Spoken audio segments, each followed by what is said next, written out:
Hey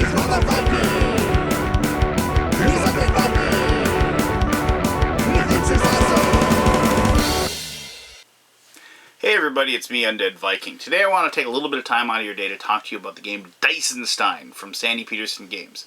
You might know Sandy Petersen is the guy who created Call of Cthulhu. He wrote that awesome RPG, and also he recently came out with Cthulhu Wars, this really cool game with really awesome looking miniatures that had giant monsters taking over the world and destroying things. So now in the same vein of games, we have Dicenstein. Dicenstein is a mad scientist themed game where each player plays a mad scientist who is trying to create the coolest, best monsters out of freshly buried monster parts that they're sending their minion at the beginning to go out and collect, dig those graves up and bring them back. And those body parts are represented by dice, and there's tons of cool little dice for all these different monsters that you're going to roll, and then you're going to use, and each side of the die has a different body part on it, and you're going to take those dice and you're going to combine them to create these crazy monsters. So like basically you're stitching together a merman with a vampire with a robot and a insane clown. So you're going to combine all those parts, and then you're going to send this monster out into the graveyard to go and collect more dice for you. But also, the other players are creating their own crazy monsters, and those monsters are going to meet in the graveyard and do battle and try to kill each other off as well. So the game is, as you can probably guess, a heck of a lot of fun to play. So let me show you how it's done, and then we'll come back here and I'll tell you more about Dicenstein. Alright, this is Dicenstein, and these giant meeples here are going to represent your monsters that you're going to be sending out into that graveyard to collect different monster parts that you're going to use to create monsters. Now, you have a very basic monster that you start with. You have your like Quasimodo, your Hunchback that is working for you. They aren't very good though. They're not very fast. They're not very smart. They don't have a lot of hit points. They can't really fight very well, but they can do one thing really well. They can dig. They can dig really well. They can dig up these freshly buried monster parts and bring them back to your lab, so then you can go ahead and use those to create bigger and better monsters. So also, another thing about the Hunchbacks aren't, they have another thing against them if they didn't have enough. They are what's called disloyal. They slowly crumble and fall apart when they're out in the graveyard running around. They lose 2 hit points around. And that's regardless if they're attacked or not. And so, and one of the things you should note is that if your monster, when they're running around out in the graveyard, if they should ever go down to 0 hit points, whether they're attacked or they're disloyal and they fall apart, what happens then is all their body parts that you use, the dice basically you use to create them, go back to your lab, and then when it's your next turn, you're going to create a new monster.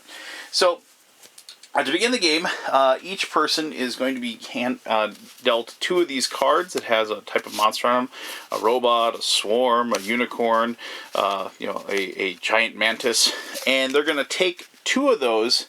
And they're going to keep those 2, and then you're going to throw 1 back in the box. These are kept secret from everybody else because you don't want them to know, because that's your bonus monster points. So if you had robots as one of your thing, here's robot dice here. For every robot die you had in your like lab at the end of the game, you gain a extra bonus victory point for each one. So like obviously then you want to keep that secret because you don't want people to know what you're going after, because then they'll go and grab those dice before you can get them. Also, before the game begins, you are going to draw those same cards basically, and you're going to put them on this sheet, and then when you go back to your lab, you get to turn in body parts that you've collected. Ostensibly, this is to create like a giant monster army.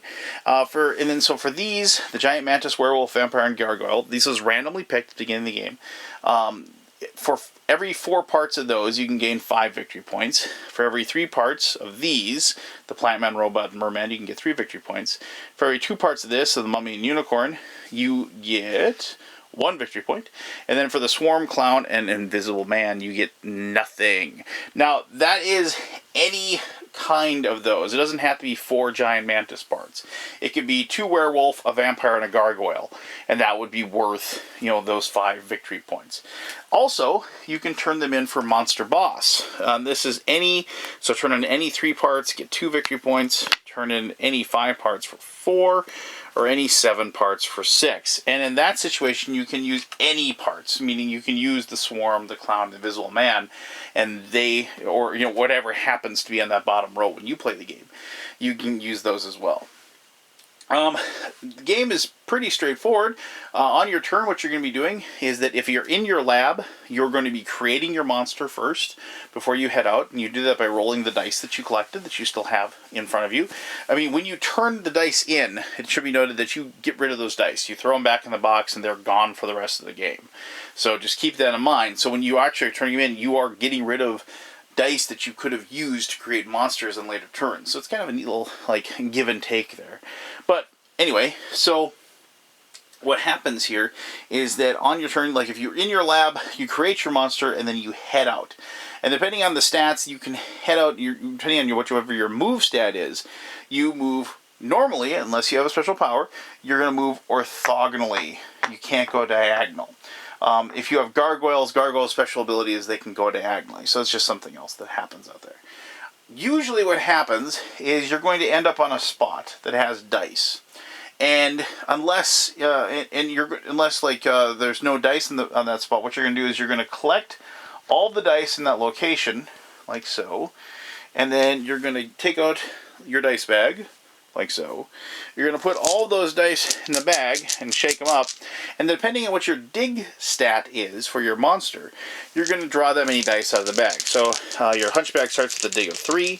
So we're just going to go ahead and go 1, 2, 3 like that. And then we got 1 of each. So we got a clown, we got a mummy, and we got a unicorn die. So we get to keep those. We're going to put those in front of us so we have those available to us. And then you put the rest of the dice out there like so. Now, a couple things. You can never end your movement on the same spot as somebody else's monster. If that happens, say like these 2 monsters were here, first of all, you have to fight if you're on the same spot as each other. So if you fight, but you don't kill you're both still alive at the end of the fight. Whoever moved in the spot, they're going to push the other person away. So you just kind of push them to another location. So, and you can't push them into another meeple. So just keep that in mind. So, you can't ever, like I said, the big thing is you can't ever end up on the same spot as another monster. Now, I mentioned that if you land on the same spot as a monster, you'll do battle. Battle is pretty simple. You just total up whatever your attack value is, and you grab battle dice, and you're going to roll them. And the defender gets to roll them too, normally. The unicorn does the ability to charge, and basically have a first strike ability. And if you can kill the other guy before they can react, then they don't get to roll the dice. So these dice, they have a spot that has a hit of 2. They have blank spots, and they have spots that have a hit of 1. Now, the one thing you can do when you roll these dice is that if your monster has a brain stat or a mind stat of anything, you get to reroll those dice. So if I had, let's say I had 5 attack dice like this, and I rolled them, I'm just going to get these out of the way so I can, and let's say I had a mind of 2. So I could roll these, and I got 1, 2, 3, and then 4, 5 hits, I could re-roll 2 dice if I want to. I don't want to because I got a hit with that one. So I'm just going to re-roll this one other one. And then I got another 2. I did really well. And so you total up the hits, and then you do that damage to the other player. In this case, that would be 2, 4, 7 points. If you reduce whatever monster you attack, if you reduce their body to 0 by the damage you do, then you kill them. All those body parts go back to that person's lab so they can recreate a monster on their turn, and then you would get 4 victory points for killing somebody else's monster. Now, if they attack as well, if you're both attacking because it's simultaneous, and they destroy you, the same thing happens to them. They still get that 4 victory points as well, and your monster goes back to the lab as well. It should be noted that the only time you ever get to turn in your dice for victory points is when you willingly go back to the lab, like you walk back to the lab and enter. You don't get that if like your monster is killed and sent back there. So, and that's how combat works. Basically, and to create a monster, I just want to show you how to create a monster, and that you pretty much have a really good idea of how this works. So you have, let's say, I already got these 3 dice, but I like robots. Let's add a couple robot dice, and a couple of vampire dice. So let's say I have all these dice. These are the monster dice that I have. So on my turn, I'm going to, like if I'm back in my lab, I made it back in my lab, it's the beginning of my turn, I got to make a new dice. Now, you can create you don't have to wait for somebody else's, your turn to come up. You could do this while you went back to your lab in your turn. You can just make your monster while everybody's waiting. So, you have to have your monster is made up of 4 dice. It's made up of a head, a body, a hand, and a foot. You don't have 2 hands and 2 feet, just 1 hand, 1 foot. I guess it's just considered to be, those are like both of them. So you're going to take your dice like this. I'm just going to roll them right here. And you create your monster after what you rolled. So it looks like I've got a clown head. Let's see, I got a vampire body. I also got a mummy body. And so you're going to pick and choose. I got 2 robot arms, and I got a unicorn feet. Well, I've only got 1 feet and 1 head, so I've got to go that way. And I've only got robot arms. So my big question is that then you have to decide if you want to take the vampire body or the mummy body. Now that's kind of hard to see, so I'm just going to show you actually the cheat sheet that we have. And so, like the mummy, let's see, it's like you can see here, like the body is a body of 8 or a body of 10. Mummies are really strong. They're like they have a lot of hit points as far as that goes. But like my clown head, it's pretty decent. The head has a value of 3. Now notice how these are like, there's multiple ones. There's 2 clown heads. There's 1 body, a hand, 2 feet. So there's actually like, as far as the sides of the die go, there's more than just 1. And some of them, they're different. So like here, like in the merman, like on one of them, the head is a head or brains of 3 and dig of 1.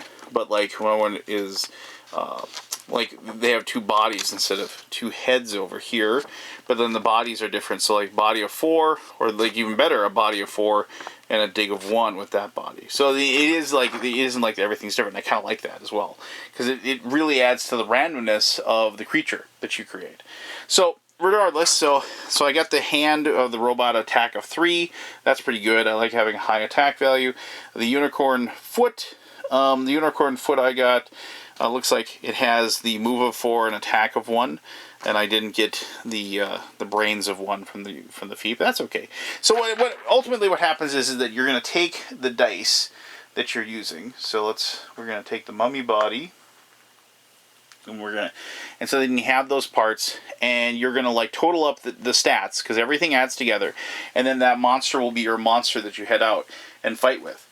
Now here's the cool thing, is that each monster part has a different ability, and so it's really helpful to have like a different monster part for each die, because you can't stack up on these. But so like in this case, I had a clown, a mummy, a robot, and a unicorn. So we can go ahead and look at the stats. So a clown is very scary. Clowns are scary.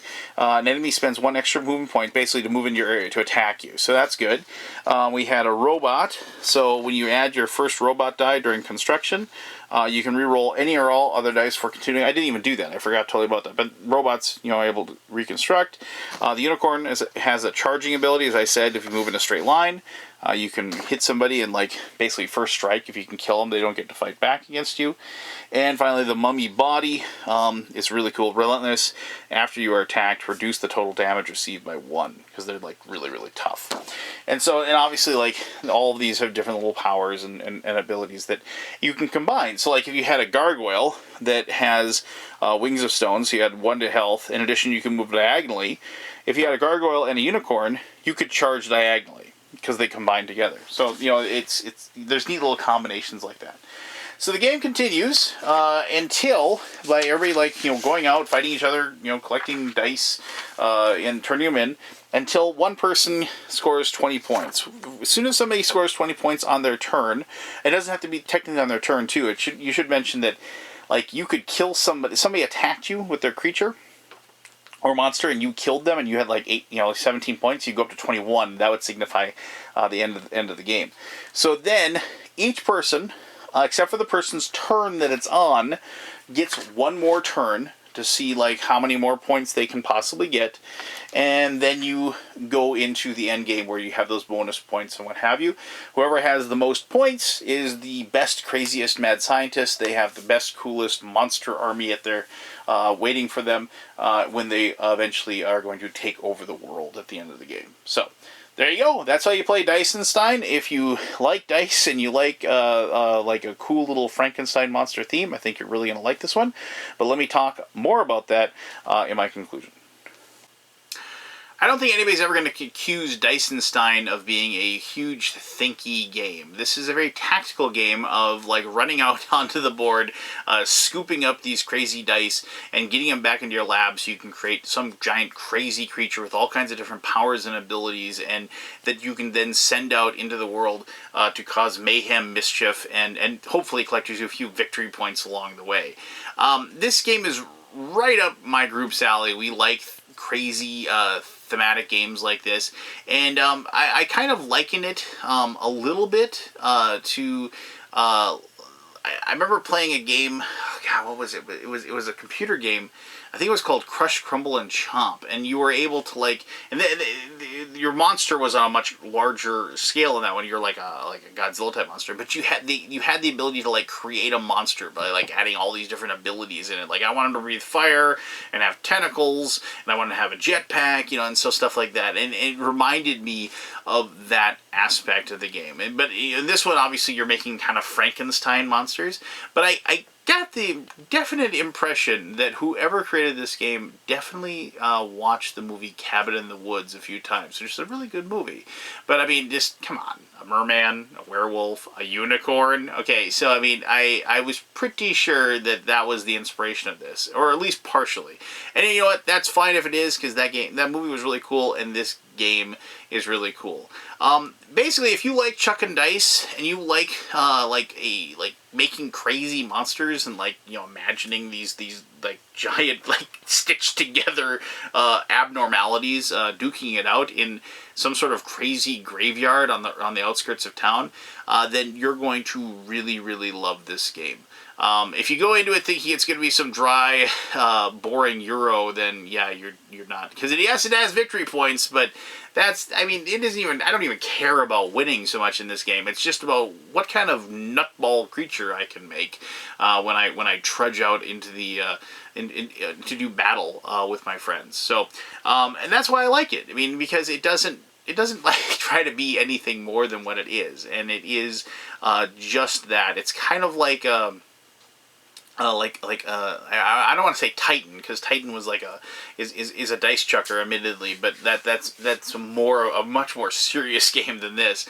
But it has that feel because of the fact that they had all those different creatures and all those different units you can have, and the same kind of thing here. We have all these different units with all these different powers, or I should say all these different body parts with all these different powers, and it's fun putting all those little combinations together and coming up with something cool and neat.